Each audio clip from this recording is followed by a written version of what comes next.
Nous bénissons le Seigneur avec ces cultes qui nous portent déjà dans sa présence et que Dieu continue à honorer encore de sa présence ces temps de partage de sa parole. Alléluia. Donc je vous propose deux textes de Ézéchiel, chapitre 47, les 12 premiers versets. Et nous lirons encore Luc, chapitre 5, les 11 premiers versets. Ézéchiel, chapitre 47, versets 1 à 12. Je lis. Il me ramena vers la porte de la maison, et voici, l'eau sortait sous le seuil de la maison à l'orient, car la face de la maison était à l'orient. L'eau descendait sous le côté droit de la maison, au midi de l'autel. Il me conduisit par le chemin de la porte septentrionale, et il me fit faire le tour par dehors jusqu'à l'extérieur de la porte orientale. Et voici, l'eau coulait du côté droit. Lorsque l'homme s'avança vers l'orient, il avait dans sa main un cordeau. Il mesura 1000 coudées. Il me fit traverser l'eau. J'avais de l'eau jusqu'aux chevilles. Il mesura encore 1000 coudées. Il me fit traverser l'eau. J'avais de l'eau jusqu'aux genoux. Il mesura encore 1000 coudées et il me fit traverser. J'avais de l'eau jusqu'aux reins. Il mesura encore 1000 coudées. C'était un torrent que je ne pouvais traverser, car l'eau était si profonde qu'il fallait y nager. C'était un torrent qu'on ne pouvait traverser. Il me dit, « As-tu vu, fils de l'homme ?» Et il me ramena au bord du torrent. Quand il m'eut ramené, voici, il y avait sur le bord du torrent beaucoup d'arbres de chaque côté. Il me dit, cette eau coulera vers le district oriental, descendra dans la plaine, il entrera dans la mer. Et lorsque elle se sera jetée dans la mer, les eaux de la mer deviendront saines.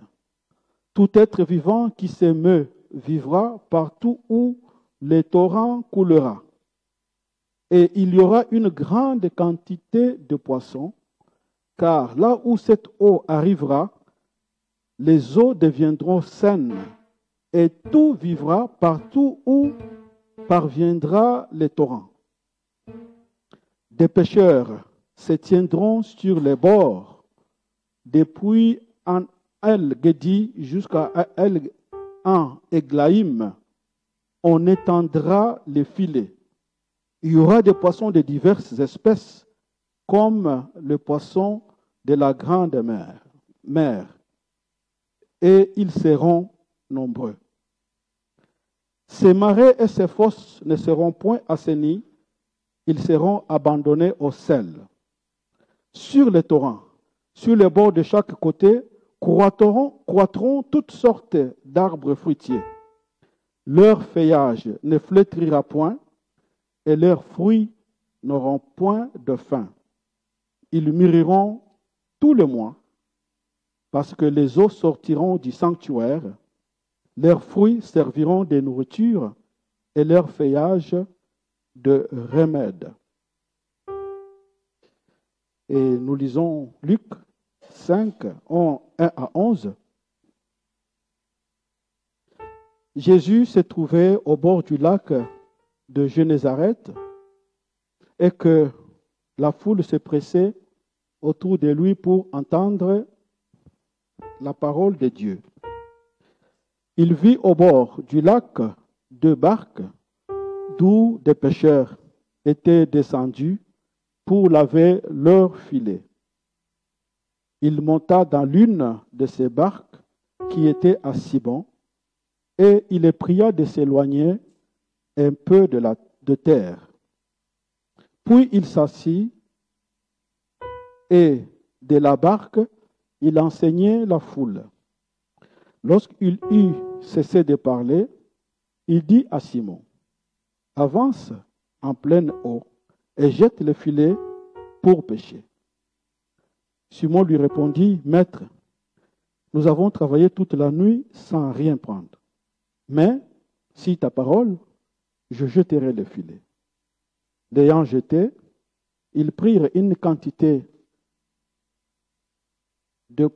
quantité de poissons et leur filet se rompait. Ils firent signe à leurs compagnons qui étaient dans l'autre barque de venir. Ils vinrent et remplirent les 2 barques au point qu'elles commençaient et au point qu'elles s'enfonçaient. Quand il vit cela, Simon-Pierre tomba aux genoux de Jésus et dit, « Seigneur, retire-toi de moi, parce que je suis un homme pécheur. » Car l'épouvante l'avait saisi, lui et tous ceux qui étaient avec lui, à cause de la pêche qu'ils avaient faite. Il en était de même de Jacques et Jean, fils de Zébédée, les associés de Simon. Alors Jésus dit à Simon, « Ne crains point, désormais tu seras pêcheur d'hommes. » Et, ayant ramené les barques à terre, ils laissèrent tout et les suivirent. Amen.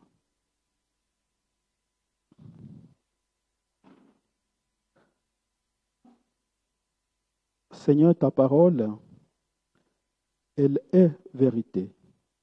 Sanctifie-nous par ta vérité. Au nom de Jésus. Amen. Si vous avez remarqué déjà le parallélisme entre le premier texte et le deuxième texte, si vous avez saisi, vous aurez déjà tout compris où je vais en arriver. Au moins les 2 textes d'aujourd'hui me font voir que la gloire de Dieu est la source du salut pour le monde entier.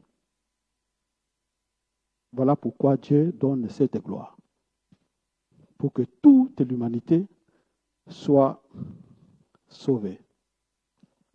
Et cette gloire qui cherche à toucher le monde entier va commencer par ces 4 pêcheurs que Jésus vient rencontrer au lac de Génézareth et qui vont accomplir la prophétie que Dieu avait montrée à Ézéchiel de ce torrent qui sort du temple et qui arrive dans la mer et les poissons commencent à revivre. Et ce texte dit, il y aura beaucoup de gens au bord qui vont jeter le filet. Donc cette prophétie que Dieu avait montrée à Ézéchiel est en train de s'accomplir avec Jean, Jacques, Pierre, qui étaient des pêcheurs de poissons, qui seront bientôt transformés en pêcheurs d'hommes. C'est le processus du salut de toute l'humanité qui commence, qui est mis en marche par le Seigneur. Alors c'est dans cette stratégie que je vais nous faire tous entrer pour que nous puissions rêver grand avec le Seigneur, pour que nous puissions emboîter le pas de Pierre et Jean, pour que Dieu se serve de nous, afin que sa gloire se manifeste dans notre vie, et cette gloire qui a pour résultat le salut du monde entier, le salut de chacun de nous, le salut de nos frères et sœurs, le salut des membres de nos familles. La gloire de Dieu source du salut pour le monde. J'aimerais d'abord commencer par apporter quelques précisions que je trouve un peu importantes. Le premier texte qui nous parle de l'eau qui jaillit du temple, si l'eau sort du temple, c'est parce que la gloire de Dieu était revenue dans le temple au chapitre 40, 41, 43. On montre à Ézéchiel comment la gloire de Dieu rentre dans le temple de Dieu. Ézéchiel 43, il dit ceci: il me conduisit à la porte qui était à côté de l'Orient, et voici la gloire de Dieu s'avançait de l'Orient. Sa voix était pareille au bruit des grandes eaux, et la terre remplissait de sa gloire. Cette vision était semblable à celle que j'avais vue lorsque j'étais venu pour détruire la ville. Et ces visions étaient semblables à celles que j'avais vues près du fleuve du Kébar. J'ai tombé sur ma face. La gloire de l'Éternel entra dans la maison par la porte du côté de l'Orient. Alors l'Esprit de Dieu m'enleva et me transporta dans les pavis. Et voici, la gloire de l'Éternel remplissait toute la maison. La gloire de Dieu remplit toute la maison. Alors j'entendis quelqu'un qui me parlait depuis la maison. Un homme se tenait près de moi. Il me dit: Fils de l'homme, c'est ici les lieux de mon trône, les lieux où je pose les plantes de mes pieds. Comme je voudrais que nous nous rendions compte que c'est ici où nous sommes, les lieux où je pose les plantes de mes pieds. J'habiterai éternellement au milieu des enfants d'Israël. J'habiterai éternellement au milieu des enfants d'Israël. La maison d'Israël et ses rois n'essuieront plus mon saint nom par leur prostitution et par le cadavre de leurs rois sur les hauts lieux. Ils mettaient leur seuil auprès de mon seuil, leurs poteaux auprès de mes poteaux. Il n'y avait aucun mur entre eux et moi. Ils ont souillé mon saint nom par les abominations qu'ils ont commises. C'est pourquoi je les ai consumés dans ma colère. Mais maintenant, ils éloignent de moi leur prostitution et les cadavres de leurs rois. Voilà pourquoi j'habiterai éternellement au milieu d'eux. Alléluia. Donc Dieu, il fait référence à la réparation que lui-même a fait. Parce qu'il dit: avant, vos rois ont souillé ma maison. Vos prêtres ont souillé mon pays. Voilà pourquoi je les ai punis. Voilà pourquoi j'ai dû quitter. Et quand il a quitté, c'est au chapitre 10, 11. Il a quitté les temples et il a livré le pays à la ruine. Et vous remarquez au chapitre 36, Dieu va faire ce qu'il dit ici. Moi-même, je viens par ma propre grâce. Ce n'est pas parce que vous méritez, mais je le fais à cause de l'honneur de mon nom. Je viens apporter le salut. Vous lisez le chapitre 36 d'Ézéchiel, là où il dit, Dieu dit: je vous purifierai, j'aspergerai sur vous une eau pure et vous serez purs. J'enlèverai de vos cœurs le cœur de pierre et je vous en donnerai le cœur de chair. Je vous rendrai capable de pratiquer mes lois. Donc ça, c'est une chirurgie spirituelle. La purification du peuple. Cette purification ne tient pas compte des mérites moraux du peuple de Dieu, mais elle tient compte de la miséricorde, de la compassion de Dieu, qui ne veut pas voir son peuple livré et comment aux nations. Alors Dieu a engagé la démarche dans la compassion. Il va venir vers eux. Voilà pourquoi il dit: j'habiterai éternellement dans cette maison. Parce que Dieu a fait l'œuvre importante qui voulait lui-même, dans sa démarche, il va purifier le peuple de Dieu. Quand Dieu dit « j'habiterai éternellement dans la maison », Dieu ouvre déjà l'heure du salut par la grâce. Alléluia. Dieu ouvre déjà l'heure du salut par la grâce. Parce que comme je le dis au chapitre 36, il dit « cette œuvre que je suis en train d'entreprendre, je ne l'ai fait pas parce que vous étiez bon. Non, vous avez souillé mon nom, vous êtes horrible. Voilà pourquoi je vous ai renvoyé hors de mon pays. Maintenant, quand je vais vous ramener, c'est moi-même, à cause de l'honneur de mon nom. Je vais démontrer à tout le peuple que je suis capable de vous ramener sur mon sol. » Donc, c'est déjà le début du salut par la grâce. Dieu se prononce comme celui qui va finalement habiter éternellement dans ces lieux. Or, nous savons que cela n'est pas possible sans que le sang de Jésus-Christ n'ait été versé. Donc, Dieu annonce ici déjà le salut qu'il va apporter en clouant sur la croix le Seigneur Jésus-Christ. C'est Jésus-Christ qui rend possible que Dieu puisse habiter éternellement dans sa maison. Donc c'est une promesse, frères et sœurs. Ceux qui vivent ce salut de Dieu, ce salut que nous obtenons par grâce, c'est toi et moi. Et Dieu l'a juré qu'il habitera éternellement au milieu de nous. Dieu habitera éternellement au milieu de nous. Donc, pendant que Dieu va faire montrer maintenant cette vision de l'eau qui sort du temple, il y a déjà l'œuvre de la réparation et puis l'œuvre du retour de Dieu dans la présence, du retour glorieux de Dieu dans leur maison, dans son temple. Et qui fait que il est possible maintenant que l'eau puisse sortir du temple pour aller arroser le pays environnant. Alléluia. Troisième remarque que je fais, j'en ai fait trois. 1. La gloire de Dieu qui revient dans la maison. 2. L'œuvre de réparation que Dieu a accomplie par sa propre miséricorde pour dire que le salut de Dieu ne repose pas sur nos œuvres, ne repose pas sur nos efforts.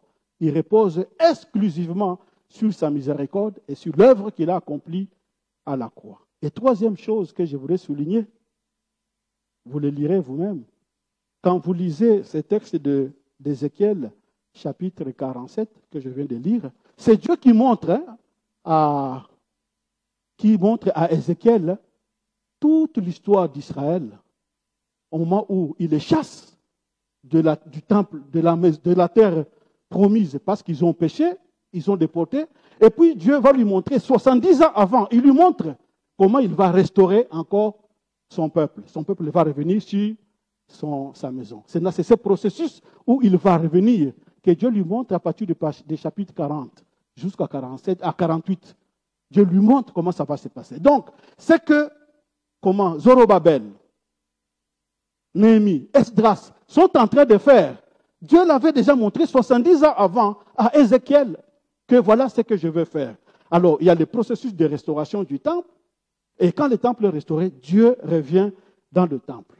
Et après, il y a l'eau qui coule dans le temple. Mais si vous remarquez au chapitre, juste le verset qui vient après, le verset 12 du chapitre 47, il dit ceci.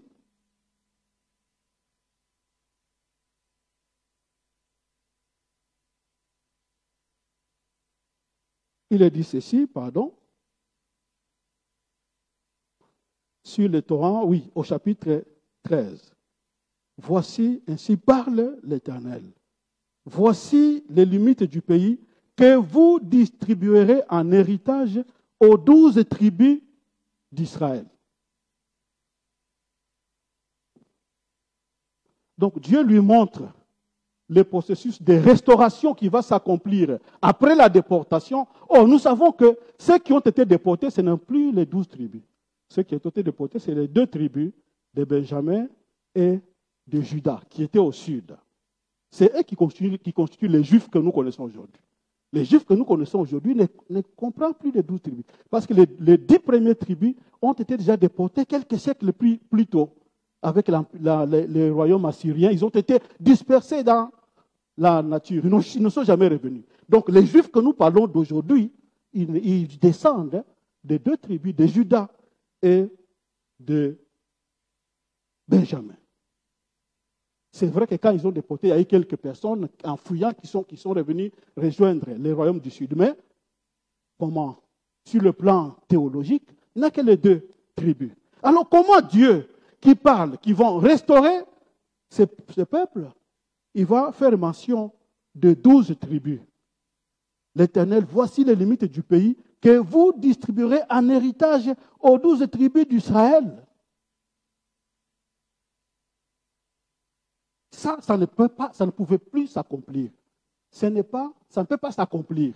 Ce n'est pas possible. Parce que les 10 tribus ont disparu dans la nature. Comment Dieu fait référence aux 12 tribus? C'est ça l'équation. Comment Dieu? Donc, on restaure des temples, et puis il y a l'eau qui sort. L'eau qui sort, ça veut dire que bon, la vie reprend. Et puis les peuples s'installent, se réinstallent. Parce qu'ils ont été déportés, ils se réinstallent. Il dit, vous allez les distribuer envers les 12 tribus. Alors que les 10 tribus ne sont plus. Alors, c'est ce que je vais vous révéler donc ce matin. La perspective que Dieu est en train d'ouvrir ici. Parce que Dieu sait que, historiquement, ça ne sera plus possible. Sauf le miracle qu'il peut faire dans son intelligence. Mais, historiquement, ce n'est plus possible. Mais comment Dieu fait référence aux 12 tribus qui vont venir s'installer encore, alors que ce n'est plus possible? Alors, c'est là que nous trouvons la réponse dans Apocalypse, chapitre 22, chapitre 21.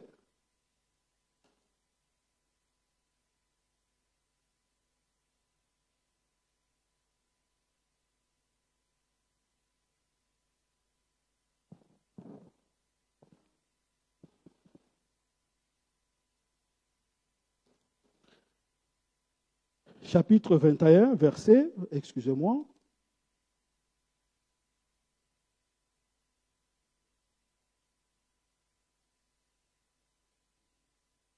Voilà, verset 12.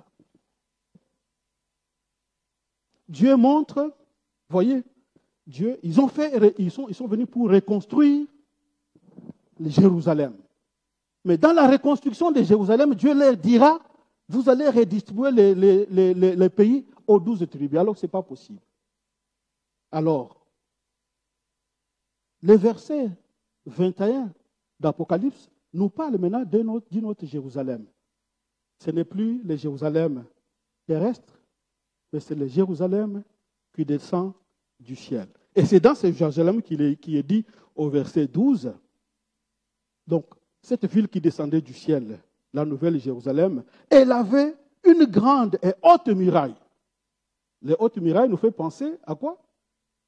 À Néhémie. C'est Néhémie qui est venu reconstruire les murailles, non? Esdras et Zorobabel, ils ont reconstruit les temples. Néhémie est revenu reconstruire les murailles. Alors Dieu va montrer la cité, la nouvelle Jérusalem, qui descend du ciel et dit, il a aussi une muraille. Et ces murailles, elle avait 12 portes, et sur les 12 portes étaient inscrits les noms qui sont ceux des 12 tribus d'Israël. Donc, on peut comprendre que l'œuvre qui est en train d'entreprendre Zorobabel, Néhémie et Esdras est l'amorce du processus qui va s'achever par l'œuvre que Dieu va faire lui-même en faisant descendre du ciel la nouvelle Jérusalem. C'est là que va réapparaître concrètement les 12 tribus d'Israël. Et parler des 12 tribus d'Israël, c'est parler aussi de toutes les nations. Donc toutes les nations, avec les 12 tribus, nous serons greffés au peuple de Dieu. Donc, Dieu commence le processus par lequel il veut conduire toute l'humanité au salut éternel. Dieu ouvre les perspectives de la nouvelle Jérusalem. C'est dans la nouvelle Jérusalem que va s'accomplir cette prophétie que Dieu montre à Ézéchiel pour dire, alors quand Dieu dit, la gloire de cette deuxième maison sera plus grande, cette deuxième maison, elle est en adéquation avec ce grand projet de Dieu de ramener les 12 tribus dans la nouvelle Jérusalem et de tout ramener, toi et moi, dans la nouvelle Jérusalem. Voilà pourquoi les projets de Dieu transcendent le temps. Les projets de Dieu nous orientent vers la nouvelle Jérusalem. Si nous cherchons la gloire de Dieu est associée à la nouvelle Jérusalem. Alors nous devons avoir focus. Nous nous sentons comme le peuple qui est en mouvement, le peuple qui est en pèlerinage vers la cité céleste. D'ailleurs, l'apôtre Pierre le dira, vous vivez sur ce monde comme des étrangers. Ne vous laissez pas accaparer par les désirs de la chair, car votre cité n'est pas ici. Votre cité est auprès de Dieu. Voilà la nouvelle Jérusalem, c'est vers la cité céleste, vers laquelle Dieu nous dirige. Voilà notre attention. Nous pouvons chercher les joies de ce monde, les mariages, la gloire, toutes sortes de succès. Tout ça, c'est passager. Mais Dieu nous appelle aujourd'hui à penser, quand nous pensons à la gloire passée, présent, à venir, c'est une gloire qui nous porte pour être complètement orientés vers la nouvelle Jérusalem. C'est là où il n'y aura ni pleurs, ni grincement des dents. Là où Dieu viendra essuyer vos larmes. Il dit, voici, j'ai fait toutes choses nouvelles. Il dit, Dieu et les hommes vont habiter ensemble. Nous serons dans un même temple avec Dieu. Alléluia. Voilà le projet de Dieu. Alléluia. Donc on peut comprendre alors la place de la vision de l'eau qui sort du temple. C'est un dispositif que Dieu met en place dans sa stratégie de remplir sa maison avec les gens de toutes les nations. Jésus dit, dans la maison de mon Père, il y a beaucoup de place. S'il n'y en avait pas, j'allais vous dire, il y a beaucoup de place. Je m'en vais vous préparer une place. Donc, Dieu va mettre en place une stratégie qui va lui permettre maintenant de prendre les gens de toutes langues, de toutes nations, pour qu'ils viennent nombreux dans sa maison pour remplir son temple. Alléluia. Voilà l'essence de la vision que nous voyons de l'eau qui sort du temple. C'est un dispositif stratégique de Dieu pour ramener l'humanité tout entière à entrer dans son temple. L'humanité tout entière à entrer dans la nouvelle Jérusalem. Et ce dispositif, Dieu vous y associe, vous et moi. Dieu nous y associe pour que nous puissions être des coopérants, des collaborateurs de sa gloire, afin que cette gloire touche celui qui dort avec moi sur mon lit. Alléluia. C'est lui avec qui je mange chaque jour à la maison. Mon voisin du quartier. Alors Dieu, parce que les soucis de Dieu dit, Dieu le désir, c'est que tout le monde soit sauvé et que personne ne se perde. Alors je vous dis donc ce soir, dans cette nouvelle année que nous ouvrons, approprions-nous cet appel que Dieu nous adresse ce matin. Voulons-nous être associés à la stratégie de Dieu d'envahir, d'inonder son temple par les gens de toutes langues, de toutes nations, de toutes tribus. Nous avons ici déjà appelé 12 nations, mais Dieu en veut plus de nations pour entrer dans sa gloire. Alors, proposons-nous à Dieu du Seigneur, je me fais candidat pour participer à ta gloire, afin que tu puisses sauver, tu continues à sauver le monde entier. Dieu nous a sauvés, Dieu m'a sauvé.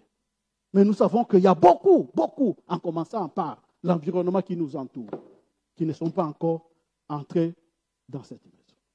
Alors Dieu nous montre l'image du temple dans lequel l'eau coule et qui va assainir l'eau du monde. et l'eau va se transformer en poisson, alors les gens viendront pêcher, comme il va le faire avec Pierre et André en lui disant, désormais, ce ne sera plus les poissons que vous allez pêcher, mais vous allez pêcher les véritables poissons qui sont des hommes pour remplir ma maison. C'est ça la véritable gloire de Dieu. La gloire de Dieu, c'est que son salut s'étende à tous les hommes et que tous les hommes soient sauvés. Alors, dans les quelques minutes qui me restent, je vais alors faire cette lecture de ces textes d'Ézéchiel que nous venons de lire, et chaque fois, je donnerai quelques leçons spirituelles. On voit d'abord que cette maison, on dit le temple, la porte vers laquelle est Orient et comment l'eau sort, il dit cette porte, elle est à l'Orient. Et vous savez, le mot Orient revient plusieurs fois dans les Écritures.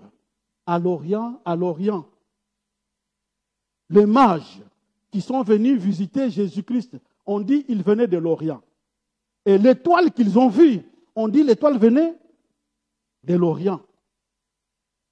Et vous savez que dans le monde primitif, pour pouvoir se donner une direction, ils se mettaient du côté là où le soleil s'élève. Donc, en fonction de ça, ils pouvaient déterminer où est le nord, où est le sud, où est l'est. Donc, l'Orient, c'est du côté où on tire la direction, où on veut trouver la direction de ce que je dois faire. Donc, Dieu qui se met à l'Orient avec son temple, nous dit déjà que la présence de Dieu, le temple de Dieu, est le lieu de référence pour que nous pouvons trouver des repères dans notre vie. Pour que nous soyons orientés dans notre vie, nous devons aller à la présence de Dieu qui est incarné par le temple. Comment peux-tu penser donner sens à ta vie si Dieu n'est pas présent dans ta vie? Comment prétendre donner sens à ton histoire si Dieu ne vient pas s'intercaler pour te donner les repères? Donc, le temple est à côté de l'Orient pour donner la direction, pour donner les instructions, pour donner les commandements du Seigneur. Si vous voulez être sauvé, voici, moi je vous donne la direction. C'est déjà le premier enseignement que nous pouvons tirer du côté de l'Orient, où on vient trouver le sens à la vie, le sens à mon action, l'acte que je vais entreprendre, l'évangélisation que je dois entreprendre. J'ai besoin d'avoir le repère, l'orientation. Seigneur, comment veux-tu que je puisse travailler? Donc, nous commençons d'abord par l'orientation. C'est Dieu qui nous donne et qui nous donnera toujours l'orientation pour son œuvre. Ça ne peut pas reposer sur nos gymnastiques. Non, nous devons aller puiser à la présence de Dieu pour qu'il nous dise qu'est-ce que nous devons faire. Alléluia. Deuxième chose que je dois partager avec vous, c'est cette eau même qui coule, qui sort du temple. Donc, de ce côté de l'Orient, il y avait comment on dit, l'eau sort de l'autel. Il sort de l'autel pour redescendre. L'autel, c'est la présence de Dieu. Dieu sort de la présence de Dieu pour aller remplir, pour aller couler maintenant dans toute la ville. Oui, non seulement Dieu vient donner l'essence à votre vie, Dieu, c'est lui-même la source de votre salut. Pour que vous puissiez produire des fruits, pour que vous puissiez donner des résultats, pour que l'eau qui traverse dans votre corps soit une eau qui va assainir votre vie et assainir le monde, vous avez la condition essentielle, c'est de rester connecté à la source, à l'autel où est la présence de Dieu. Soyez intimement connectés à l'autel. Alors l'eau qui coule va sortir du trône de Dieu pour couler dans votre vie et aller toucher le monde. Rappelez-vous ce que Jésus disait, que c'est lui qui croit en moi. Les fleuves d'eau vive couleront de son sein, comme dit les Écritures. Il dit cela de l'Esprit que devaient recevoir ceux qui croiraient en lui, car l'Esprit n'était pas encore donné parce que Jésus n'était pas encore glorifié. Donc cette eau qui coule, qui est l'Esprit, Jésus a dit, si vous croyez en moi, les eaux couleront de vos seins jusque dans la vie éternelle. Et rappelez-vous, c'est pour moi c'était le vendredi, quand je disais, la gloire de cette deuxième maison, c'est la plus grande que la première. Et cette deuxième maison, ce n'est pas le temple de Jérusalem. Vous n'avez jamais entendu dans l'histoire que le temple de Jérusalem, il y a eu de l'eau qui coulait, qui a arrosé, à moins qu'il y ait quelqu'un qui a fait des recherches particulières. Non, est-ce que vous avez déjà entendu ça? Non, c'est une image. Donc c'est une image. Donc le vrai temple, c'est Jésus-Christ lui-même qui dit, voici, je suis le temple. Détruisez cette maison, je vais la rebâtir. Je vais rebâtir cette maison. Mais le deuxième temple, c'est nous-mêmes. Alléluia. C'est l'église de Jésus-Christ. Nous sommes le deuxième temple duquel coule de l'eau pour assainir. Et c'est ta vie personnelle, vous êtes le temple de Dieu. Donc cette vision que Dieu montre à Ézéchiel s'applique à toi et à moi. Donc l'eau qui coule là, cette eau doit couler dans ma vie, dans ta vie, pour aller féconder le monde. Alors voilà pourquoi il est nécessaire de rester connecté à la source. Vous voulez voir la gloire de Dieu? Restez connecté à la source. Alors l'eau va commencer à jaillir. On dit juste les fleuves d'eau couleront en lui. Alors nous voyons cette progressivité. Comment cette eau augmente au fur et à mesure qu'il avance. On dit l'eau était sur la cheville. Après l'eau était au genou. Après l'eau sur le rein. Après, c'est l'eau qui l'inonde. Il est emporté par les vagues de l'eau qui nous rappelle cette exhortation de l'apôtre Paul. Soyez pleinement, constamment remplis du Saint-Esprit. Donc on peut voir ces mesures, ces 1000 coudées qu'il est en train d'effectuer représentent toute la marche que nous avons avec le Seigneur. Nous avons, l'année passée, nous étions peut-être, l'eau était à mes chevilles. Cette année, l'eau doit être amère. Et l'année prochaine, l'eau doit m'emporter. Donc la nécessité. Si vous voulez assainir l'eau, vous devez être constamment, non seulement connecté, mais cette eau, si vous êtes connecté, cette eau va vous remplir. Et vous pouvez être véritablement efficace. Alléluia. On voit aussi que, le Seigneur nous dit, là où l'eau coulait, il y avait les arbres de tous côtés. Il y avait des arbres de tous côtés et les arbres qui produisaient des fruits chaque mois. Et on dit, ils produiront des fruits sans fin. Non seulement c'était des arbres qui produisaient des fruits, mais que les feuilles de ces arbres, c'était des remèdes pour les nations. On n'a pas dit pour Israël. Ça sera des remèdes pour toutes les nations. Donc, nous pouvons croire que le Seigneur veut que cette eau qui coule dans nos vies, rappelez-vous le psaume 1, c'est lui qui ne se met pas avec le malfaiteur, mais qui trouve sa loi, son plaisir dans la loi. Il est semblable à un arbre planté au bord de la mer. Et en toute saison, il produira les fruits. Donc si l'eau qui coule du temple va en voir, la gloire de Dieu, c'est que le fruit puisse grandir dans votre vie. Jésus dit, je vous ai choisi pour que vous portiez du fruit et le fruit qui demeure. Ainsi, mon Père sera glorifié. Donc la gloire de Dieu se manifeste aussi par le fruit que nous pouvons porter dans notre vie. Et ici on dit, c'est en toute saison, ça nous rappelle cet figuier qui était maudit. Jésus est allé, il voulait manger. il n'a pas trouvé le, comment? Il n'a pas pu trouver le, comment on peut dire? Les fruits, c'est ça, non? Les figues. Alors, il a maudit cet arbre. Alors que ce n'était pas dans la période favorable. Le texte nous dit, en principe, ce n'était pas dans la période où on fait le figuier. Mais Jésus l'a maudit quand même. Il n'a pas dit non, oui, je comprends, ce n'est pas la période. Non, Jésus l'a maudit.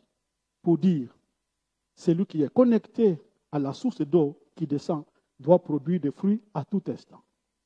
Jésus ne peut pas venir trouver qu'aujourd'hui, non, dans la vie d'Ében, il n'y a pas de fruits. Non. Chaque fois que Jésus vient venir manger sur l'arbre d'Ében, il est sûr qu'il va trouver des fruits. Alors, ces fruits-là, on nous montre ici, il faut rester connecté à la source d'eau. Quand l'eau va traverser, donc, vos vies vont produire les fruits. Et ces fruits seront le remède pour les nations. Et je vais finir par cette dernière image de cette eau qui assainit la mer. Et c'est là que je vais terminer aussi avec Luc. On dit l'eau qui coulait, il allait se jeter dans la mer. Or, vous savez que la mer morte, il n'y a pas de vie, il n'y a pas de poisson parce qu'elle est tellement salée. Alors, l'image qui est montrée ici, on dit l'eau qui va entrer dans la mer, le fait que l'eau entre dans la mer, elle va assainir l'eau de la mer, si bien que les poissons qui étaient suffocants vont revivre. Et vous savez que, comme je le disais, nous n'avons jamais vu ces miracles en Israël. Dieu fait aussi ici une image. La mer, où il y a des poissons mourants, des poissons qui sont intoxiqués, qui sont sur le plan de mourir, c'est le monde dans lequel nous vivons. Nous sommes pollués par le péché. Nous sommes pollués par la violence. Nous sommes tous agonisants. Le monde, c'est ce lac-là où il y a déjà la perdition est annoncée. Il faut qu'il y ait un secours, il faut qu'il y ait l'eau qui vient de l'extérieur pour venir assainir l'eau de cette marée. Alors Dieu va permettre que l'eau quitte le temple pour aller couler dans la mer où l'eau était polluée pour dépolluer l'eau et faire revivre le poisson. Alors ça nous concerne. Le monde que nous vivons est pollué par le péché. Le monde est pollué par les démons. Alors il faut qu'il y ait l'eau qui coule dans nos seins pour aller dépolluer l'eau du monde. C'est ce que Dieu fait. Par le Saint-Esprit, Dieu veut irriguer maintenant l'eau du monde pour permettre que tous les poissons qui sont morts puissent retrouver la vie. Et finalement, pour accomplir cette promesse, cette prophétie, Jésus va venir les démontrer avec Pierre, avec le texte de Luc que nous venons de lire. C'est Jésus qui vient attester l'accomplissement de la vision que Dieu avait donnée à Jérémie et à Ézéchiel. L'eau qui coule, les poissons revivent et puis il y a au bord les gens qui jettent les filets pour attirer les poissons. Et nous avons vu comment Dieu va dire finalement pour comment attester cet événement. Jésus va dire jetez le filet. Comme il est dit dans Ézéchiel, ils jetteront des filets et ils vont capturer des quantités de poissons. Alors Pierre vont jeter des filets, ils vont attirer des quantités de poissons. La gloire de Dieu va se manifester par cette capture qu'ils ont faite. Alors Dieu va dire, il va changer de direction. Cette fois-ci, ça ne sera plus le poisson, mais ça sera les hommes que vous allez pêcher. Oui, parce que les hommes ont été pollués par le péché. Alors Dieu va venir vous utiliser pour que vous puissiez faire revivre ces poissons et les tirer, les faire sortir de l'eau polluée du monde pour les ramener dans l'eau qui mène à la nouvelle Jérusalem. Voilà le projet de Dieu. Donc nous pouvons maintenant travailler. nous pouvons être des serviteurs du Seigneur pour partager, pour collaborer à son œuvre, afin que sa gloire se manifeste dans notre vie, afin que Dieu puisse sauver le monde.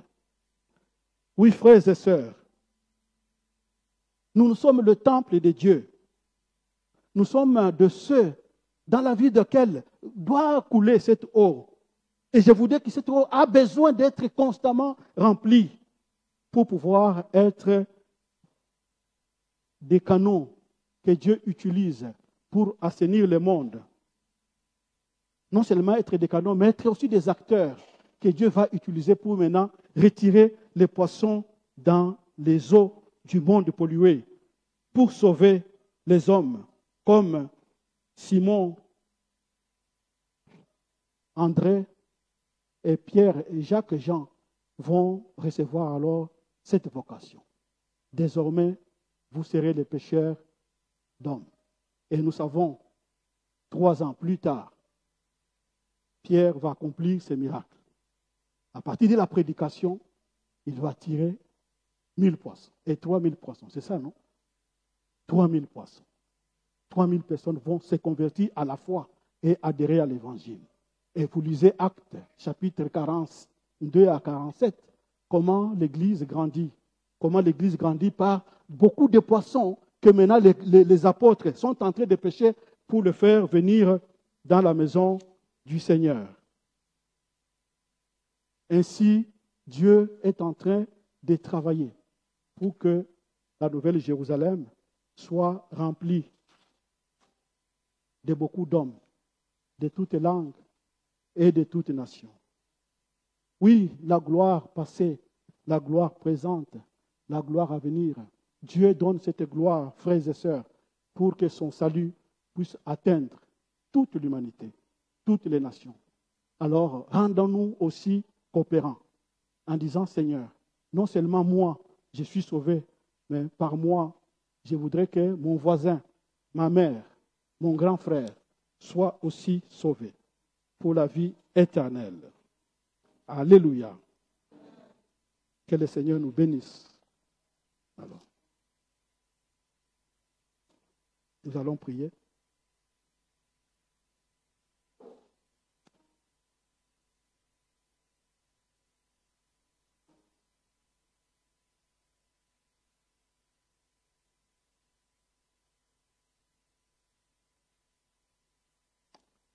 Seigneur notre Dieu, nous voulons te rendre grâce.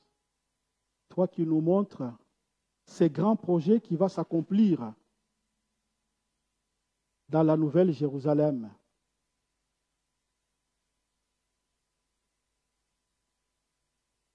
Nous voulons d'abord nous-mêmes nous rappeler que nous sommes ceux qui cheminent vers la nouvelle Jérusalem et que notre fin n'est pas dans ce monde, mais notre fin est auprès de toi. Le travail que tu as commencé avec Zérubabel, que tu vas achever dans le ciel, où tu prépares toi-même la nouvelle Jérusalem, permets-nous de nous laisser porter par cette dynamique qui ouvre nos yeux vers la cité céleste. Tu as mis les dispositifs pour continuer à assainir les eaux du monde. Ton temple. Nous sommes ton temple. Nous sommes ton église. Que cette eau qui sort de l'autel, qui symbolise aussi le Saint-Esprit, puisse inonder nos vies, puisse nous remplir davantage, afin que nous soyons des canaux de bénédiction pour ceux qui nous entourent. Oui, notre Dieu, nous voulons bénir ton nom et te rendre grâce. Merci pour ce que tu fais pour nous. Et merci pour ce que parmi nous tu as appelé. Aujourd'hui, Père, nous te bénissons de ce que tu as appelé quelques frères que tu associes à ton œuvre. Nous te bénissons, Seigneur, de ce que tu as appelé à servir dans ta maison, à associer à ta gloire notre sœur Anna. que ta gloire repose sur sa vie. Notre sœur Malène, que ta gloire repose sur sa vie.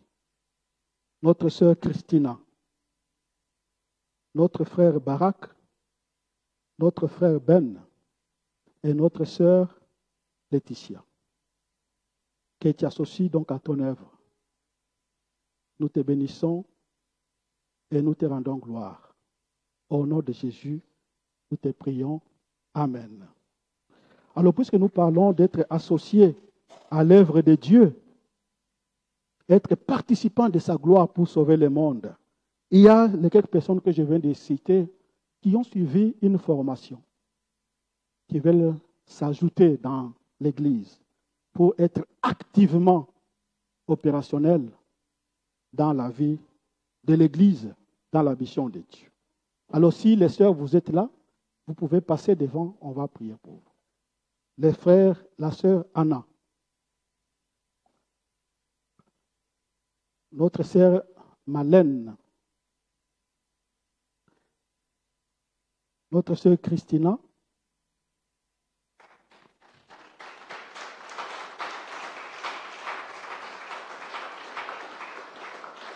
notre frère Barak, Ben et Laetitia et la sœur Laetitia.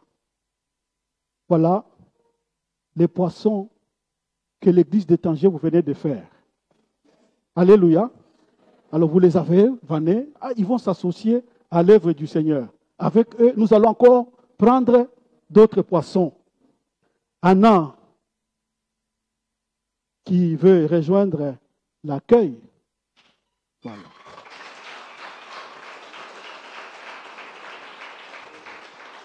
Malène aussi qui veut rejoindre l'accueil.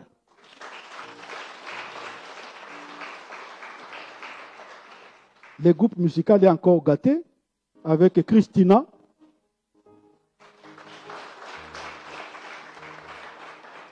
Et Barak qui veut être instrumentiste.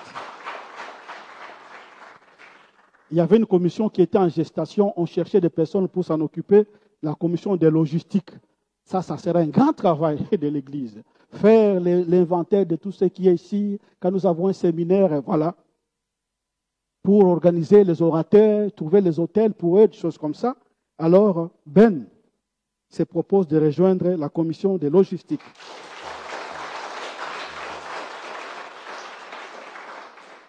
Et notre sœur Laetitia, il paraît qu'elle était déjà une grande intercesseuse en Côte d'Ivoire.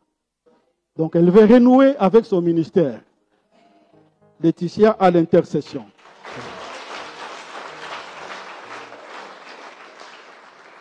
Nous allons nous lever pour les recommander à la grâce de Dieu.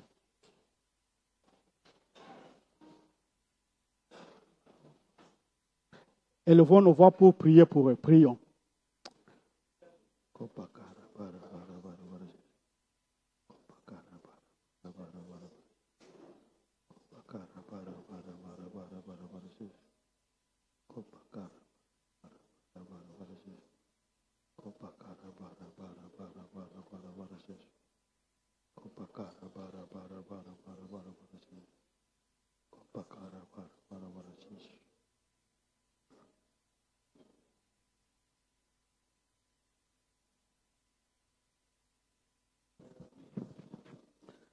Seigneur notre Dieu,